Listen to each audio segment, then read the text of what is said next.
YouTube? Welcome back to another video. Welcome back to another build from the Bron squad power forward builds, the top 5 Bron squad power forward builds. We did all the centers before, just in case you guys are just now tuned into the channel and seen this under recommended. We have done 5 centers already. We have done a few power forwards already. This is the 4th one, so we got one more power forward after this, and then we will be moving on to small forwards, which will be significantly easier. It's been like a little bit difficult making the power forwards, really, because I just had to take into consideration who all was playing power forward, who I can actually make as a power forward and get, like, you know, the shades of and everything, because there's a lot of people that have played, especially like with LeBron, that has played power forward but is mostly like a small forward or a center and so on and so forth. But it makes it easier when they have templates in the game, such as this one, where, you know, for a majority of his career, he was playing as a small forward. Rashard Lewis, practically, you know, a great 4, though, when he was playing in Orlando. That was the only team that he played for where he was playing as a power forward the entire time that he was on the team. So even though he has played power forward, you know, on other teams, like he has played at least one season in Seattle when he was on the Supersonics. Like I forget like which season it was, but there was at least one season in Seattle where he was a power forward, but the other, like every other season that he played with them was as a small forward position. But then obviously when he went to Orlando, that's when he was primarily a power forward in Orlando. And then I think he was in Washington as well, where he was a small forward. And then he played with Bron in Miami for 2 seasons, I believe. But I think only one of those seasons he was a power forward and the other one was a small forward. So like the only team that he was on where the entirety of his, you know, tenure with that team was in the power forward position was Orlando, because he's played small forward for, you know, all of the other teams that he has played on. So with that being said, though, we did have the all-time versions, even though like majority of his historic versions, quote unquote, is a small forward, because, you know, a lot of his you know, versions, especially like in the Kobe era when he's on the Supersonics, the 2002 version, that's a small forward. And also like if I believe he was a small forward, like in real life as well, but they have him listed as a small forward in that version as well. Obviously Orlando has him, I believe if they actually showed the Orlando roster, he's a power forward on there. But then it's like, you know, the Miami version as well is like a small forward, I believe, is or no, they show him as a power forward. So it's like the best version that makes the most sense to use if you're doing a historic version would be his small forward version, because I think that's the only other one that they show, because then it's like the 2002, the Kobe era one, and then the LeBron era is 2010, where he was in Washington. Or was he in Orlando? I think he was possibly in Orlando. So it's like that one as well, but that one's like kind of like a lowish overall. So it's kind of awkward to try and make that one in particular. It's interesting to try and make those historic versions, just because he's like such a low overall. So it's like the only one that makes sense is the small forward. But then you have the all-time versions, which both of the all-time versions, the OKC Seattle, you know, all-time roster, he's on there as a power forward, and then Orlando, he's a power forward, which doesn't make any sense considering that he's only played 1 season in Seattle as a power forward, but they made his all-time version a power forward, which is just totally interesting to me and makes no sense considering that he was a small forward when he had that all-star selection when he was in Seattle. So anyway, so we're just going to go ahead. We're just going to talk about this. He's 6'10", 215, 7'2". I don't know if that's the same exact metrics as the template, but I do know that that's what he's listed on in the all-time rosters. So that's like kind of the body settings that we just chose for him as well. You know, because I usually would just go based on the real life metrics that, you know, is shown in like basketball reference. But you know, in 2K, you kind of have to go based on 2K as well. If you're going to be able to actually get the shades of, or the comparison of them. If you're not going to get the shades of comparison of them, then I would just go with the real life metrics shown on basketball reference. Makes it a little bit easier if you know that you're not going to be able to get them. So anyway, so what we have here is something a little bit interesting, and I will tell you guys the differences in between the two versions of him on the all-time rosters, and then I will also tell you the differences in between the templates in this version. So starting off with shooting, we have a 90 close shot, which is pretty good. You know, it's higher than the template version. The template only has it at an 86, but both of the all-time versions have it at a 90, so we might as well just get that. Gets that fast twitch going as well. Really, really good stuff there. The 88 driving layup is actually part of the all-time Seattle version of him, because the all-time Magic version has only like an 80, and the original template version only has an 83 driving layup. So getting this as high as the 88 made sense. You get that float game on Hall of Fame, which is really, really good. So you get that. You're not able to get Aerial Wizard on Hall of Fame with this, mainly because of the vertical. You're not able to get Bunny with this, and you're also not able to get Acrobat with this version of Hall of Fame. You're not able to get Slithery on gold. It's nothing too crazy though, but you do have an 88 driving layup, which is still really, really solid, and it's still really, really strong because you can get some of the really good driving layup animations in the game. And then the driving dunk we have at an 80, which is exactly the attribute rating that we have on the all-time Seattle version. The Magic version only has a 70 somehow, which is kind of a little awkward considering that they're both very, very similar in, you know, overall rating and, you know, attributes for the rest of everything else. So it's pretty interesting to see that it's got such a low driving dunk in comparison to the other version. And they're also listed like only 1 year apart. So it's like insane to me. So we have the 80, just felt right. Make sure that it's as high as possible because of a reason that we're going to talk about later here in a bit, because I've talked about it a lot throughout, you know, quite a few of these builds, especially like in the centers and especially in the power forward as well. We have a 60 standing dunk, which is kind of like a tie in between, you know, the all-time Magic version and the all-time Seattle version, just because they both have like differences there, where it's like the Magic version has a higher rating than the Seattle version.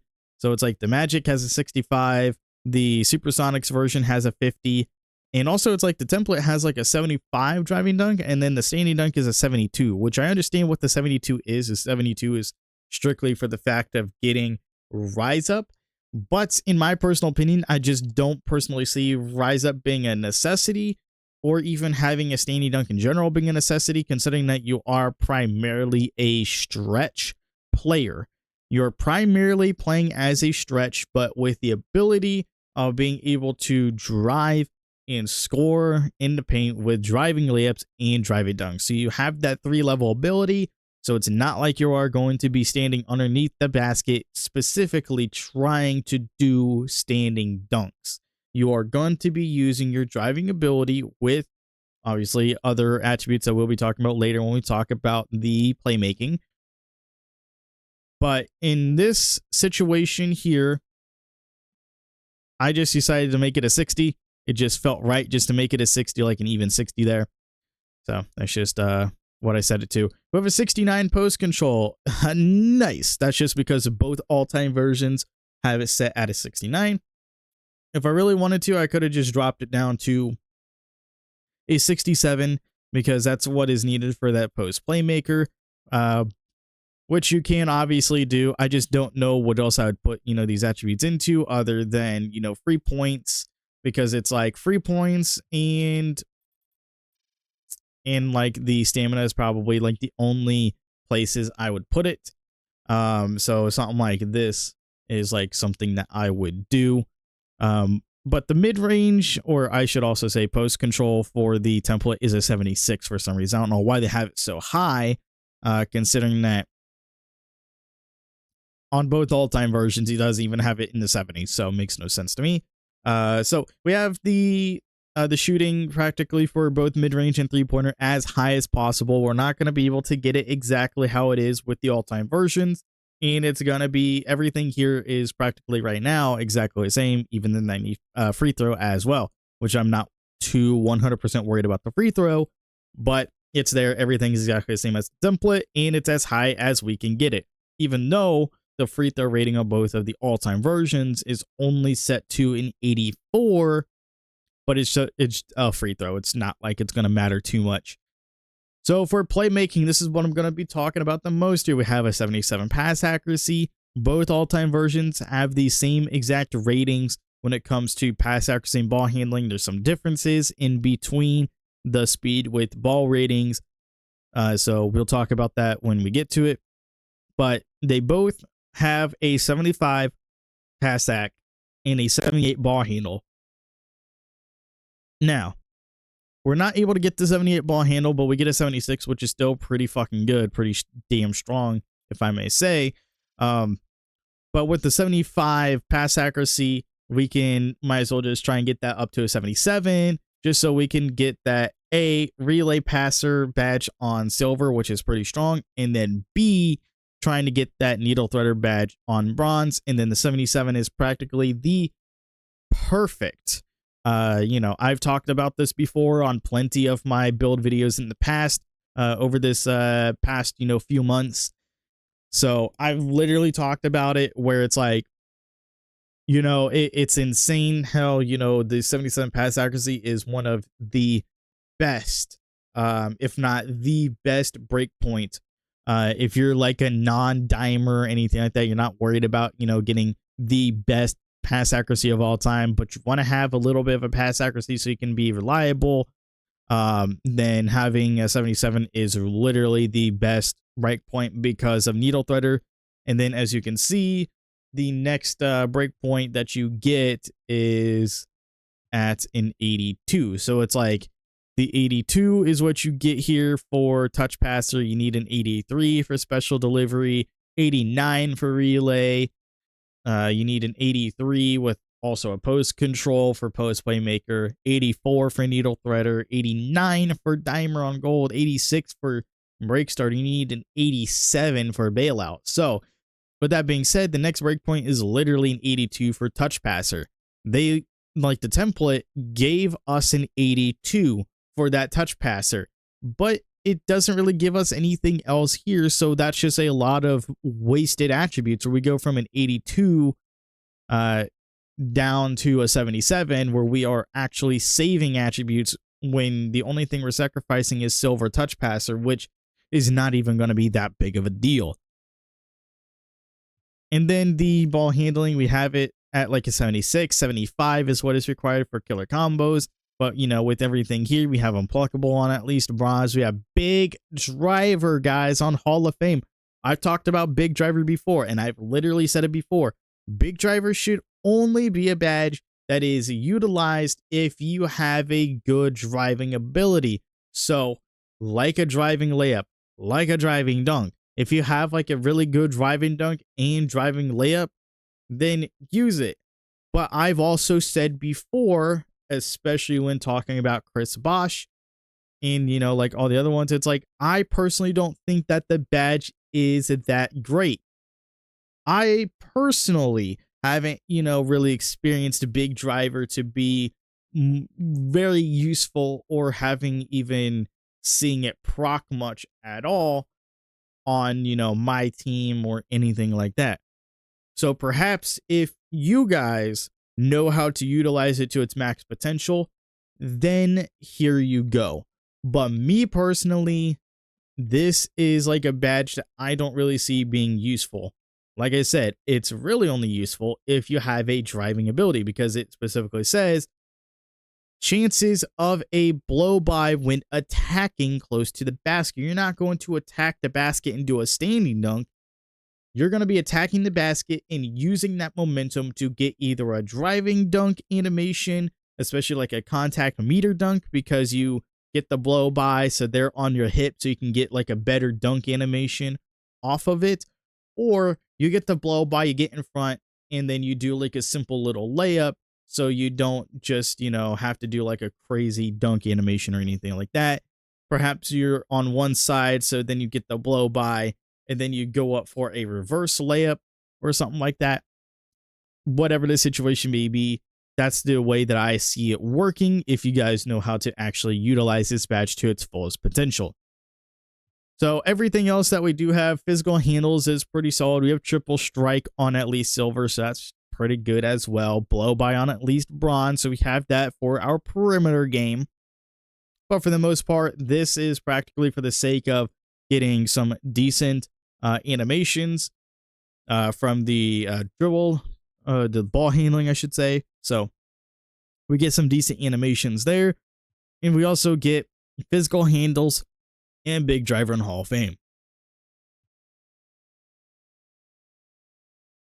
Here we have the speed with ball, which is a 70, which is very, very good. We also get hyperdrive on bronze here. Something, it's okay. It's nothing too crazy. It's only bronze, but it's something. Same with blow by. It's something. But for the most part, the 70 speed with ball is the max that we can get it at. And considering that the template version has the 76 ball handling in the 82 pass accuracy, but has only a 70 speed with ball, which is maxed out, obviously. Meanwhile, the all-time versions have a 74 speed with ball on the Seattle version. The Magic version has only a 68. So we do have it higher than the Magic version, but lower than the Seattle version. So it's just like right in the middle there, kind of almost. So nothing really too crazy there in terms of that. But the 70 speed with ball is really good because that kind of gives you the pro dribble style, which is pretty good. I've talked about the normal dribble style in the past, where normal dribble style is really, really good for non-ball handlers. Pro is just a faster version of that. So it's like you kind of get the same animations, but they're a little bit quicker on the pro version than the normal. So it's still really, really good. If you're not able to get some of the better dribble style animations, you can at least get to the 70, which does wonders for having just that pro version. Very, very underrated. I definitely do believe that the 70 is pretty strong. Now, when it comes to the defense is going to be kind of lackluster all around, just because he wasn't, the super best, defender of all time. Not like really like a rebounder or anything. Like we said, he's more of like a stretch kind of player. But also both, like literally like everything is kind of like the same in between both of the all-time versions, except for offensive rebound is the only difference. And then the template has practically everything different. So we're going to talk about it. We have a 74 interior. The template usually called for a 75. We brought it down from a 75 to a 74 just to get that extra attribute. Why we didn't lower it anymore is because we have the 74, which gives us that post lockdown, which is pretty damn good. So we have post lockdown on bronze. So at least we're not going to get posted up too insanely. And then both of the all-time versions have a 69 interior defense, so you're not going to be able to get post lockdown or even silver workhorse with this. So now with this version, you do. So there you have it. We have a 68 perimeter defense. Now this is higher than all three versions. The template had a 64, but we went up all the way from a 64 to the 68 because we had the leftover points. And that gives us that off-ball pest on silver, which I do believe is very, very nice. So it's not like we are going to be, insanely like incredible on the perimeter defense or anything like that, but we're going to be able to have that off-ball pest just to be able to get a little bit more stops and bumps on people that are trying to get, some cuts, trying to, get around us to the inside from the perimeter. So we're going to be able to at least get some more bumps there when they're trying to utilize slippery off ball or try and get the backdoor cut. We're able to get a little bit of a bump, slow them down a little bit. Even if we're not able to fully stop them, we can at least slow them down so they're not able to take full advantage of it. So both all-time versions, though, do have only a 57 perimeter defense, which is insane. The steal rating, though, we do have at a 72. Now, the template called for a 75. Makes no sense because you're not getting anything for it, because the next breakpoint is at an 81 steal, then an 84, and then 85 respectively. So what did we do? We dropped it down to a 72 just so we can make sure to get glove. So there we have it. We dropped it down until we got the glove on bronze breakpoint there with the 72. Nothing else too crazy there. So the all-time versions, though, did say that they required a 74, which that's still 2 points higher than what we have now. Just wasting attributes.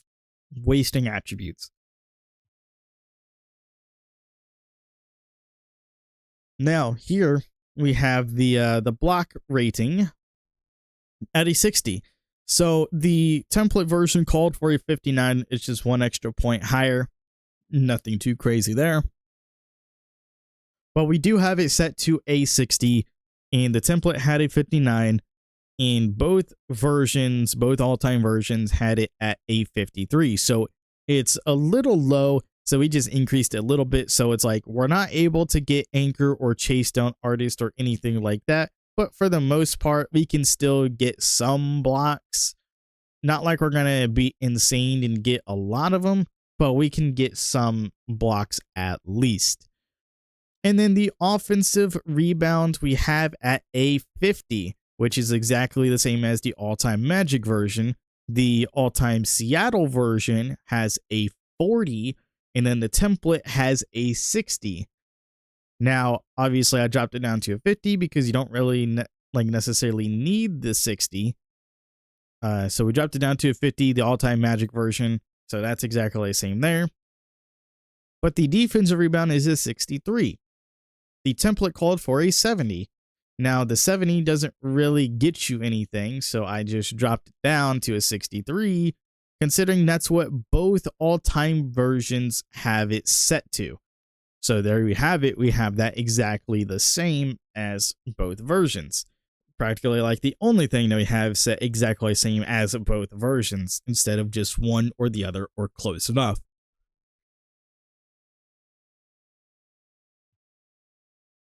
Now, the physicals, we do have a 76 speed, 69 acceleration, practically as high as possible. The template version has it for a 75 speed. Might as well just bump that up by 1, just so we can get that maxed out.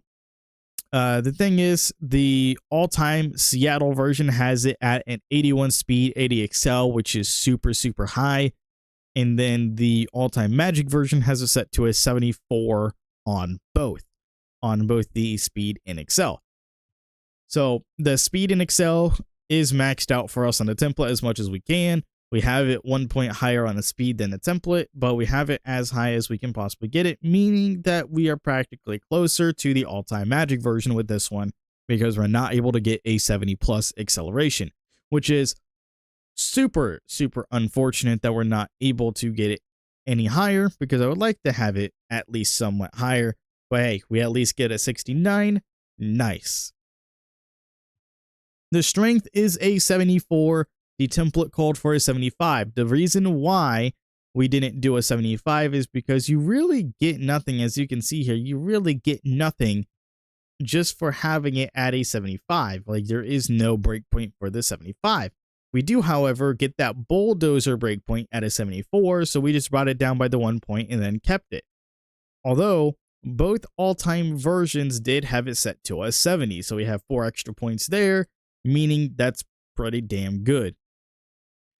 And then on top of all of that, we do have physical handles and fearless finisher, both on gold because of it, but everything else is bronze. So at least we can get some other things going, and at least we can have that fearless finisher badge on gold at least. And then physical handles being gold is also very nice.